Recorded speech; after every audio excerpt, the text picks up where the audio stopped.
Another day across the NBA, and the Warriors blew a 20-point lead again. George wants it all. The three! Oh, my goodness! Hot damn! Paul George puts the Clippers out in front by one!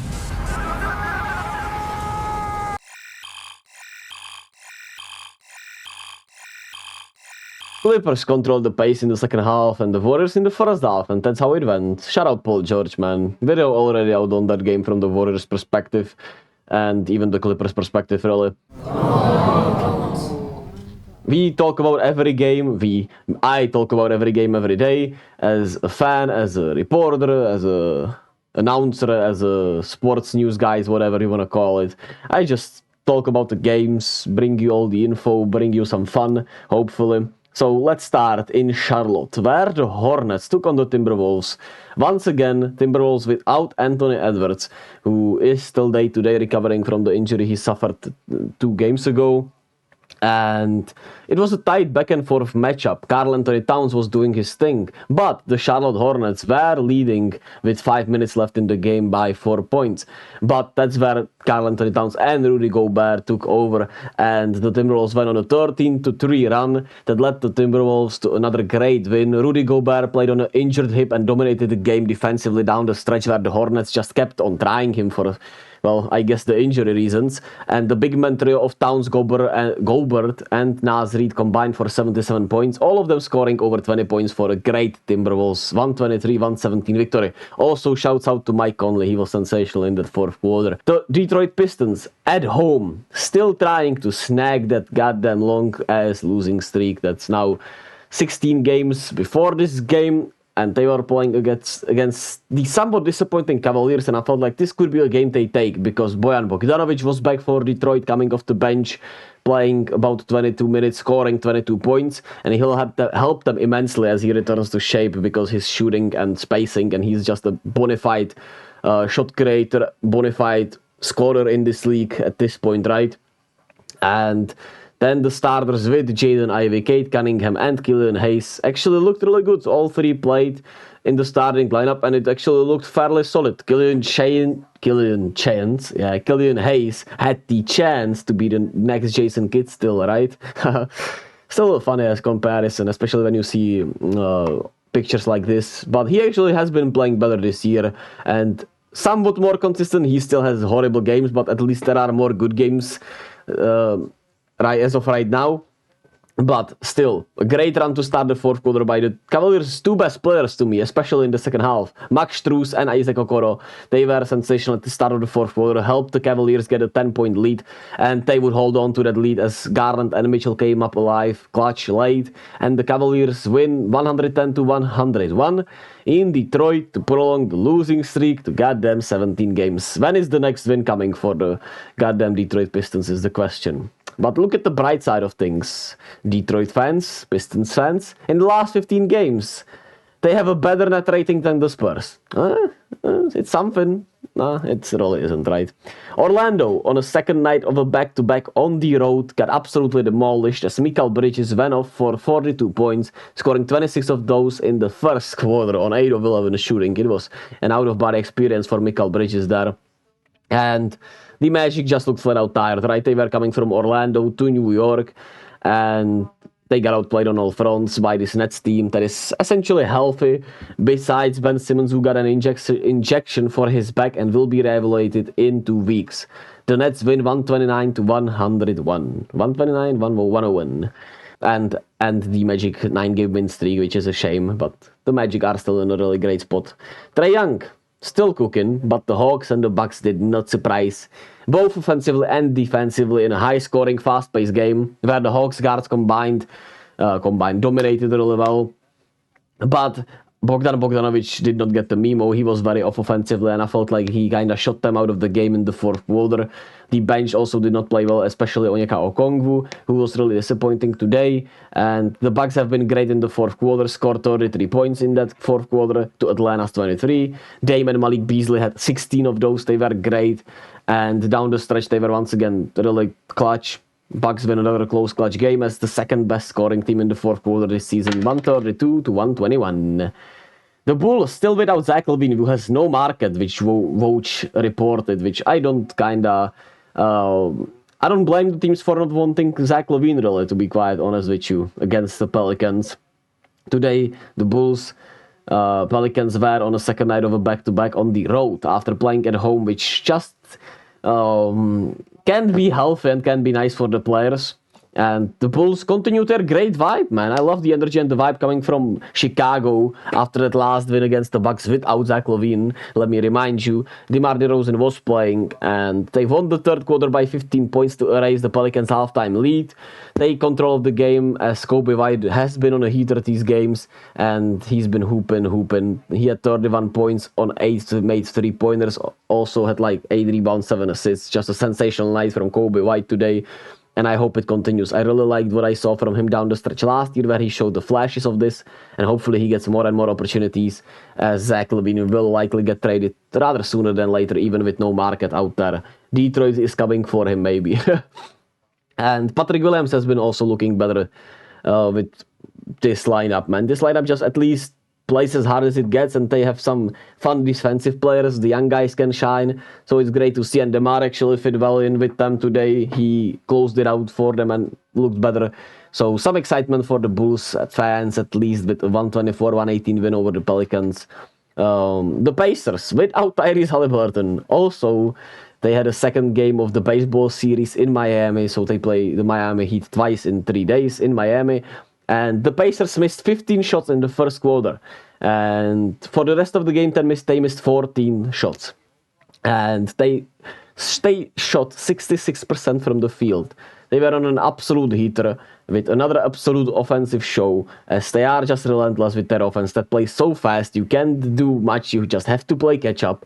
It's hard to stop them with the way they are relentless. They have so many good shooters, so many good offensive players, and offensive set, especially when you catch all teams off guards with that 8 seconds or 7 seconds to shoot, right, offense.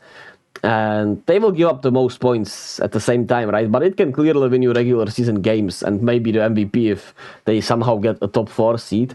But hard to see this working in the playoffs, right? We shall see. Pacers win 144-129 without Tyrese Haliburton. The Heat were missing Bam and Tyler Hero, and the Pacers had 6 players in double digits. 4 players scored over 20 points, with Bruce Brown scoring 30, which absurd numbers. Absurd goddamn numbers. The Suns kinda blew out the Grizzlies. It was a tough fight despite the injuries the Grizzlies were facing as you look at their injury report, but the Suns took control of the game in the second half. They were kinda careless down the stretch, but it was essentially a one game at that point, and it wasn't that interesting. Point Book had another great game with 34 points, 10 rebounds, and 7 assists. KD had 27 on an efficient 10 of 14 shooting. These two are so great, man. Devin Booker is actually the better player, in my opinion, here. I genuinely just feel like Devin Booker can get the top 5 in the NBA convo if he stays healthy. He's been that great to me these last couple of years. And the Phoenix Suns win 116-109. And the Thunder were in Dallas against the Mavericks. Luka back, but the Mavericks without Tim Hardaway and Kyrie Irving on a back-to-back. And the Thunder took care of that. The thing was, the highlights from the first half, the biggest highlight was this Derek Lively poster on chat, man. God damn. Derek Lively had his best game of his young career. He was sensational with 21 points, 16 rebounds, and like 7 blocks or 6 blocks. And the Thunder still led by as much as 24 and were in control for most of the game. Then the Mavericks had a great run in the third quarter where it felt like that was their punch, where they should get in. And the Thunder did sustain it and then took control of the game once again. Were once again up by as much as 24, I'm pretty sure. And I thought the game was over, but the Mavericks had other plans. They went on a 30-0 run, which was an absolute out-of-body experience. It was spiritual to watch, really. Seth Curry was sensational. Lawson was sensational. Luka was, of course, sensational. It was an out-of-body experience for all of them. And they took a lead in the fourth quarter. They were up by as much as 4, but the Thunder still found a way to rally in the fourth quarter thanks to a great attack at the rim down the stretch. And they double-teamed Luka better. And the Thunder continue to prove they are a great team with a huge 126-120 win over the Mavericks after allowing a 32 run. Luka had an insane triple-double. He had like 36, 15, and 18. I'm sorry I did not write that down. But he had an absurd triple-double. Unfortunately, it was not enough for Dallas. Shaedon Sharpe. Top scorer in clutch time. What? Let me join you.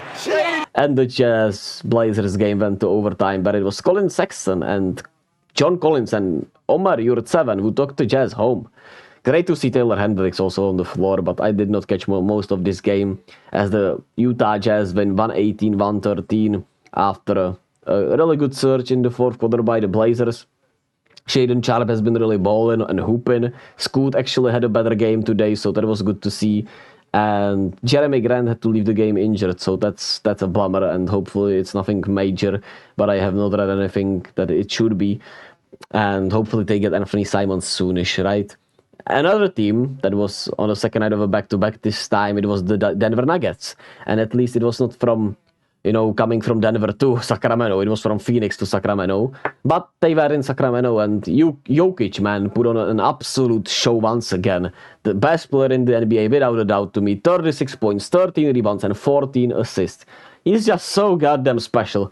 And if he keeps this level up and stays healthy for another 3 to 4 years and wins like 1 or 2 titles, conversations will be had. And no one came along with him though today, as the Kings scored 10 more 3-pointers. The Nuggets made just 6 3-pointers. And they just didn't have it. Nobody else besides Jokic did not have it today on the second night of a back-to-back, with Jamal Murray being out. Aaron Gordon was back, but no one else had it. De'Aaron Fox, Malik Monk were really good in the fourth quarter. De'Aaron Fox finished the game with 26, 4, and 16. Malik Monk had 26 off the bench himself, and the 3-point shooting was great from the Kings. They got to the free throw line fairly well, and they also attacked the paint really well down the stretch, which was cool to see. A really good win for the Kings. A rough loss for the Nuggets here and there, but what can you do, right? It happens as they lose 117-123 to the Sacramento Kings. And lastly, LeBron with a nasty 360 layup. The Rockets were feisty, but they were essentially blown out by the Lakers. It was over by the end of the third quarter to me. The Lakers looked like the better team. The Rockets were fighting, but Jalen Green did not have a good game, and they just kind of looked shallow offensively. And they also turned the ball over way too much there were too many live ball turnovers that led to the Lakers points to me. And the Lakers were great defensively. 107-97 Lakers win. And that is it, my goodness. At least I'm practicing my voice, and I'm practicing how to stay engaged, which is great. As we take a look at the standings, which Orlando lost today, which means they are on par with the Bucks, as you can see, at the 2nd and 3rd seed in the East. The Pacers won, which means they are the 6th seed now, moving Miami to the 7th seed. The Nets and the Cavaliers move up a spot. The Hawks move down a spot. And the Bulls actually have a 2-game win streak right now. So they're at least a little frisky right now with the amount of solid players they have. While on the Western Conference, it's the Thunder Timberwolves up front, man. They've been playing great. And I'm excited to see how this top 5, top 6, even top 10 really, right, shapes out. The Warriors are the 11th seed right now, which is just hilarious with how bad they've been. The Jazz are actually kind of playing frisky right now. So a lot of good teams in the NBA, a lot of exciting stuff, and my voice is almost gone. So as always, be kind to yourself and to others. Love yourselves as much as possible, and I'll catch you all next time.